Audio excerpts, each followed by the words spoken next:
के लिए होना जरूरी होता है। नमस्कार दोस्तों, धनी सेठ और एक गरीब आदमी की कहानी। दोस्तों, यह कहानी जानवर को भी इंसान बना सकती है। पत्थर की तरह मजबूत दिल रखने वाले की आंखों में भी आंसू आ जाएंगे। जिस गरीब आदमी को सेठ ने अपने महल के सामने एक रात्रि के लिए आश्रय नहीं दिया, उस गरीब आदमी ने सेठ के साथ कौन सा व्यवहार किया, इस कहानी से समझते हैं। दोस्तों, यह कहानी बड़ी ही शिक्षाप्रद, महत्वपूर्ण और ज्ञानवर्धक है। मेरा आपसे निवेदन है कि कहानी के अंत तक हमारे साथ में बने रहना। नमस्कार दोस्तों, बोधि थिंक्स बाय यूट्यूब चैनल में आपका दिल से स्वागत है। किसी नगर में एक बहुत धनी व्यापारी रहता था। उसके पास इतना धन था कि अपने रहने के लिए उस व्यापारी ने कई महल नुमा घर बना रखे थे। सेठ की सेवा के लिए उसके पास कई नौकर चाकर और कई तरह की सुख सुविधाएं थीं। यदि सेठ को एक महल से दूसरे महल तक जाना होता तो वह घोड़े पर चढ़ करके जाता था। सेठ का व्यापार पूरे नगर में फैला हुआ था और इसी कारण से उसे बहुत बार यात्राओं पर निकलना पड़ता था। परंतु सेठ इस व्यापारिक यात्राओं पर अकेला ही जाता था। किसी भी नौकर और अपने साथ किसी अन्य आदमी को लेकर के वह सेठ नहीं जाता था। इन यात्राओं के दौरान उसे कई बार घने जंगलों में होकर के निकलना पड़ता था और कई सराय में उसे रुकना पड़ता था। सेठ को अपने किसी भी नौकर पर विश्वास नहीं था, इसीलिए हमेशा वह सेठ अकेला ही यात्रा करने के लिए निकलता था। इसी तरह सेठ के दिन बीत रहे थे। एक बार की बात है, रात के समय वह सेठ अपने महल से सामने एक दिन टहल रहा था कि उसके सामने से एक बूढ़ा व्यक्ति आता हुआ दिखाई दिया। उस बूढ़े व्यक्ति के कपड़े बहुत ही फटे पुराने थे। सिर पर वह गठरी को लादे हुए थे। जैसे ही उसने सेठ को देखा, उस बूढ़े आदमी ने जो गठरी उसके सर पर रखी हुई थी उसे उठा करके नीचे रख दिया और सेठ को प्रणाम करते हुए कहने लगा, श्रीमान जी, मैं बहुत दूर से आया हूं और मैं बहुत थक गया हूं। यदि आप आज्ञा दें तो यहां रात काट लूं।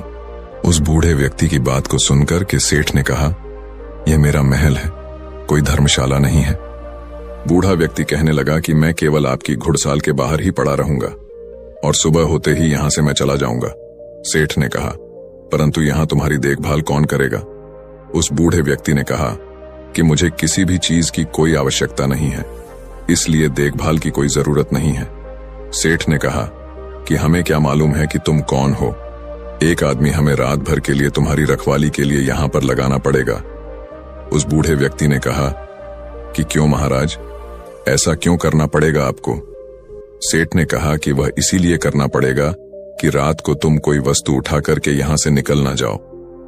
इस पर राम राम कहते हुए उस बूढ़े व्यक्ति ने अपने कानों को हाथ लगाया और सेठ को नमस्कार करते हुए अपने सिर पर उस गठरी को फिर से लाद लिया और वहां से चलने लगा। रात अंधेरी थी, आकाश में घने बादल छाए हुए थे, कभी कभी कुछ बूंदें भी होने लगती थीं। आंधी आने का डर था। वह बूढ़ा व्यक्ति बुरी तरह से थक चुका था। उसके हाथ पैर काम नहीं कर रहे थे। उसका चलना फिरना कठिन था। परंतु सेठ के इन कट शब्दों ने उसे ऐसा घायल कर दिया था कि उसे अब उस नगर के किसी भी शहरी के पास जाकर के विश्राम करने का विचार छोड़ दिया था। जोरों की बरसात होने लगी।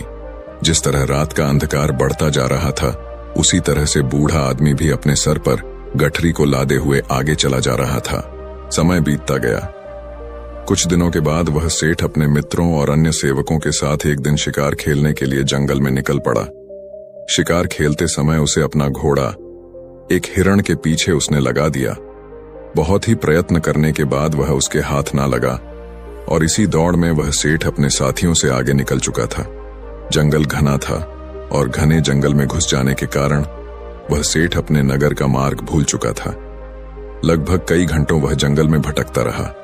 इतने में ही रात हो गई। बारिश चालू हो गई, आंधी चलने लगी और बादल छा गया। कोई भी ऐसा व्यक्ति नहीं था जो सेठ की किसी भी प्रकार से कोई सहायता कर सकता था। बेचारा थक करके चूर चूर हो गया। जब उसे कोई रास्ता नजर नहीं आया तो वह एक वृक्ष के नीचे बैठ गया।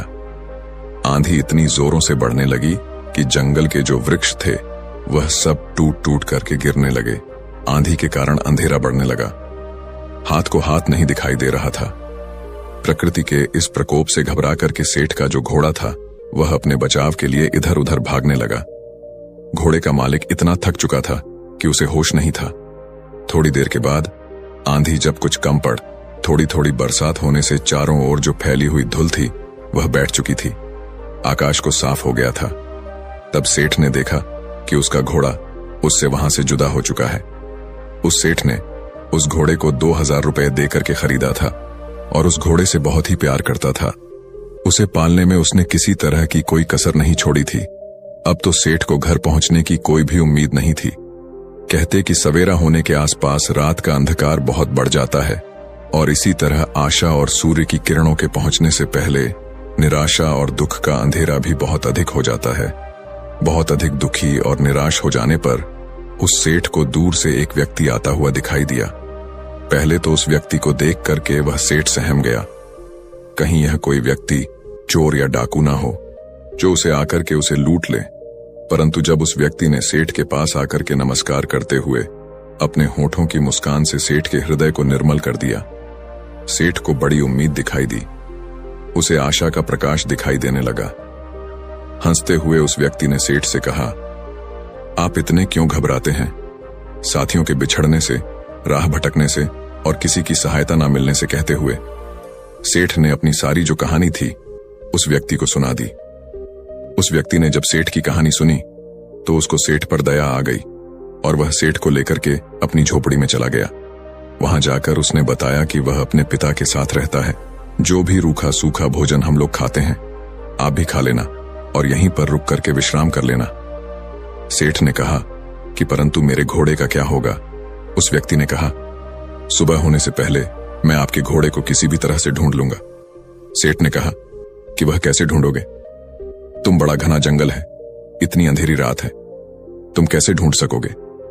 उस व्यक्ति ने कहा कि मैं इस जंगल के कोने कोने से परिचित हूं। सेठ ने कहा, तो क्या तुम मेरे साथियों को भी ढूंढ सकोगे? उस व्यक्ति ने कहा, यदि वे इस जंगल में हुए तो मैं अवश्य ही उन्हें ढूंढ निकालूं। इस उत्तर को सुनकर के उस अमीर सेठ को बड़ा ही संतोष हुआ। उसके मन में बड़ी उम्मीद जगी और इस तरह से वह सेठ पूरी तरह से निश्चिंत हो चुका था। वह अब भी सोया नहीं था कि उस व्यक्ति ने सेठ के सामने एक दूध का कटोरा ला करके रख दिया। सेठ ने कहा कि यह क्या है महाशय? उस व्यक्ति ने कहा कि सेठ जी, यह हमारी बकरी का दूध है। सेठ ने कहा कि तुम्हारे पास कितनी बकरियां हैं? उस व्यक्ति ने कहा कि मेरे पास तो सिर्फ एक बकरी है। सेठ ने कहा, क्या एक बकरी इतना दूध दे सकती है या एक शेर से अधिक नहीं होगा? तुम भी पियो। उस व्यक्ति ने कहा कि नहीं, पिताजी ने कहा है कि आज का जो भी दूध है वह केवल अतिथि सेवा में लगाया जा सकता है। आज हम लोग दूध नहीं पिएंगे। सेठ ने कहा कि ऐसा क्यों? उस व्यक्ति ने कहा कि हमारे यहाँ सबसे बढ़िया चीज दूध को समझा जाता है और अतिथि की सेवा में हम लोग इसको पेश कर देते हैं। मैं पिताजी का इकलौता पुत्र हूं और दूध हमारे यहाँ सर्वोत्तम भोजन समझा जाता है। पिताजी ने यह आपकी सेवा में भेजा है। सेठ ने कहा कि तुम तो सचमुच देवता हो।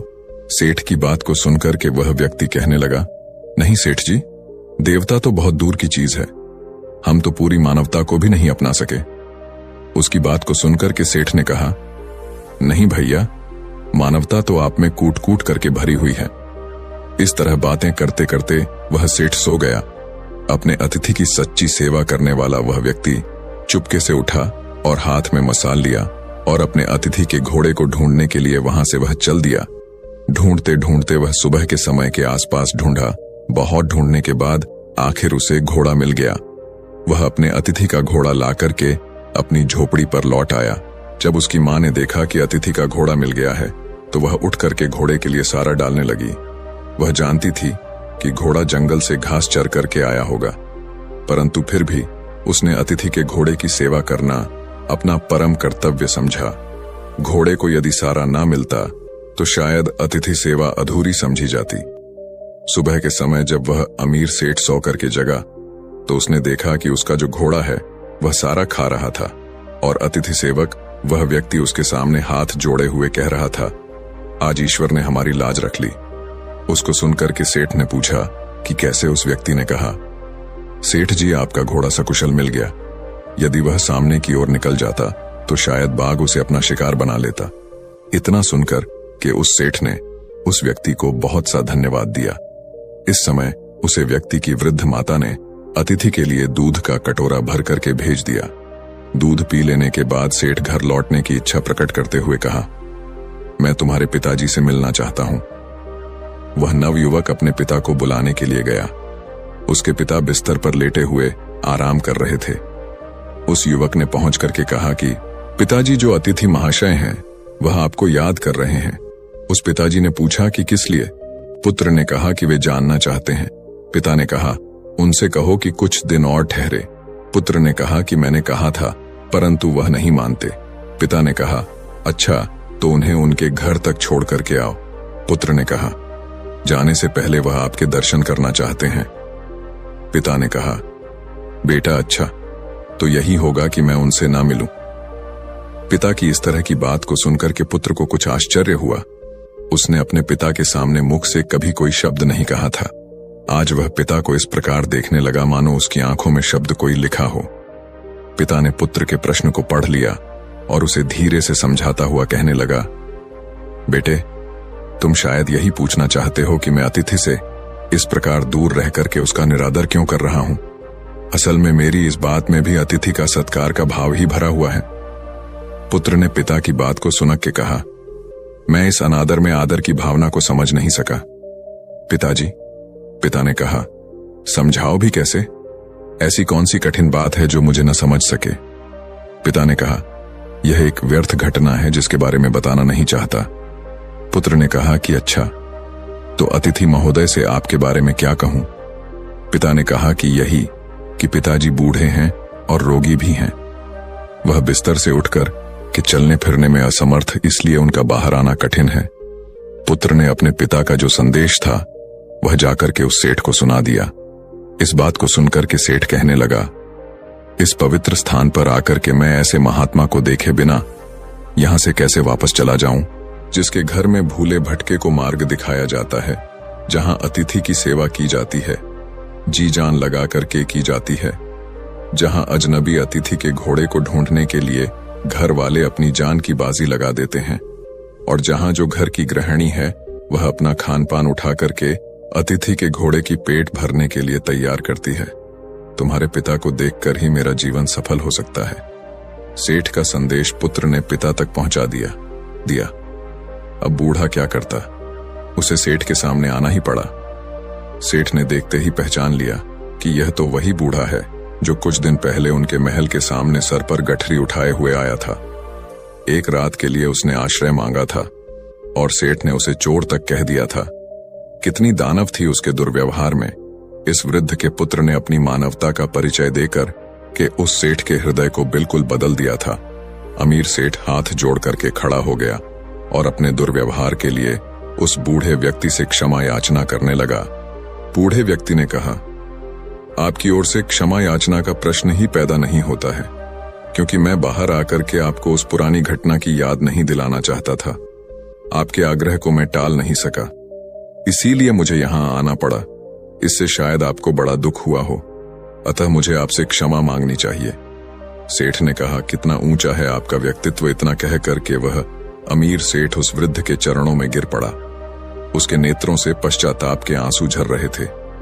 उसके होंठ फड़फड़ा रहे थे, मानो वह यही कह रहे हों कि इस बूढ़े की झोपड़ी महलों से भी ऊंची है, क्योंकि जहां मानवता का निवास है। इसके बाद उस सेठ को सुरक्षित वह सेठ अपने घर में लौट आया। इस घटना के बाद उस सेठ का हृदय परिवर्तन हो गया। जहां कठोर हृदय वाला वह सेठ था, उसे किसी पर विश्वास और दया की भावना उसके मन में नहीं होती थी। वही सेठ बिल्कुल बदल चुका था। अब वह दीन और दुखियों की सेवा करता और उसके द्वार पर आने वाले जो भी अतिथि थे उनका पूरा स्वागत सत्कार करने लगा। सेठ का पूरा परिवर्तन हो चुका था। जो पत्थर दिल सेठ था वह पूरी तरह से पिघल चुका था। दोस्तों, ये कहानी